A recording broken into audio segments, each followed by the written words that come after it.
लक्ष्मणपुर गांव में आदि और उसकी माँ रमा रहती थी।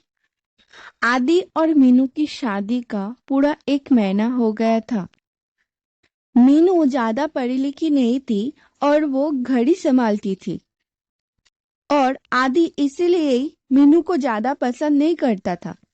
आदि की नजरों में ऑफिस जाके पैसे कमाने वाली लोग ही मायने रखते थे और घर संभालने वाली लोगों की अहमियत उसकी नजरों में थोड़ा कमी थी।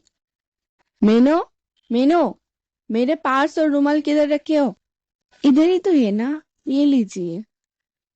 क्या किचन में फालतू की काम करते रहती हो? पहले नहीं दे सकती थी क्या? जी मैं वो किचन में बस हर वक्त किचन का बहाना देती रहती हो। क्या करती क्या हो किचन में जाके? ऑफिस जाके 4 पैसा भी कमा लिया करो, फिर समझोगी समय का महत्व। कुछ कमाने तो आता नहीं, फालतू की मुफ्त की रोटी तोड़ती रहती हो दिन भर। ऐसे ही मीनू के ऊपर आदि चिल्लाती रहती है कि तभी ये सुन के मीनू की सास रमा भी वहां आ जाती है। बहू, तुझे मालूम है ना कि मेरा बेटा अभी ऑफिस जाने वाला है, तो उसका सामान पहले क्यों नहीं देती है तू? क्या किचन में तू फालतू के काम करते रहती है? इतना टाइम लगता है क्या काम करने में? फालतू में उसको परेशान करती रहती है। जी माँ जी, मैं आगे से ध्यान रखूंगी। और मीनू आदि और उसकी माँ की बात सुनकर चुपचाप आदि को टिफिन लाकर दे देती है और आदि ऑफिस चला जाता है। शाम के टाइम आदि के साथ आदि की फ्रेंड रोहन भी उसके घर पे आता है और मीनू गरम गरम चाय और पकौड़ा बनाकर आदि की फ्रेंड और आदि को देती है। पकोड़ा खाकर आदि तो कुछ नहीं बोलती, लेकिन आदि की फ्रेंड, अरे भाभी, कितना अच्छा पकोड़ा बनाया, बहुत टेस्टी है। काश आप एक शेफ बन पाती तो कितना अच्छा होता था। रोहन की बात सुनकर आदि कहता है कि "हम्म, ये और शेफ, बढ़िया है शेफ बनने के लिए।" आदि की बात सुनते हुए रोहन कहता है, क्या आदि, तू भी ना कभी तो भाभी से अच्छे से बात किया कर। और मीनू ये सब वहां खड़ी होकर सुनती रहती है। मीनू को उसकी सास और उसके पति आदि की ये सब बात तो अच्छी नहीं लगती थी, लेकिन उनको पलट कर जवाब देने की बजाय वो ये सोचती रहती थी कि कैसे घर बैठे 2-4 पैसे कमाए जाए।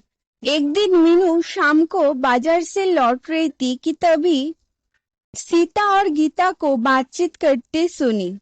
सीता और गीता एक ही बैंक में दोनों एक साथ काम करते थे। यहाँ कोई टिफिन सर्विस मिलता तो अच्छा होता था।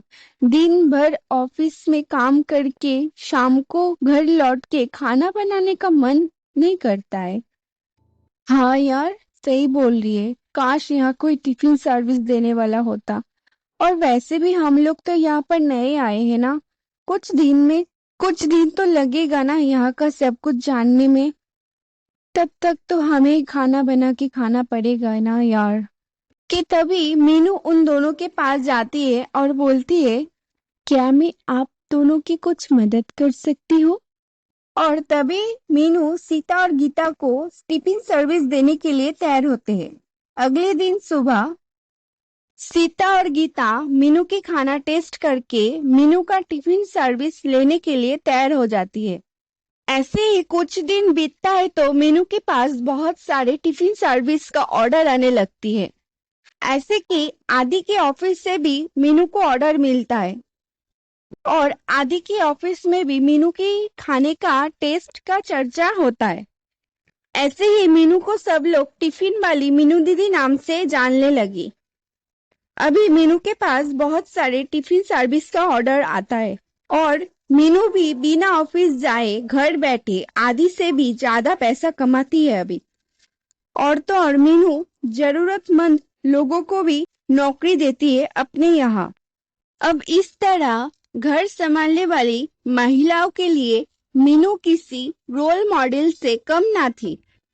और ये सब देख के मीनू की सास और आदि आके मीनू से माफी मांगती है और आदि मीनू की ये सक्सेस देख के ये समझ जाता है कि कुछ करने का चाहत हो तो बिना ऑफिस जाकर घर बैठे ही कर सकते हैं और कमा भी सकते हैं पैसा और इज्जत भी। तो दोस्तों, आप भी इस बात से सहमत हो तो कमेंट जरूर करें और घर संभालने वाली महिलाओं के लिए लाइक करना ना भूलें। और आपका कीमती वक्त हमें देने के लिए दिल से शुक्रिया। फिर मिलते हैं नेक्स्ट वीडियो में, तब तक आप खुश रहिए। बाय।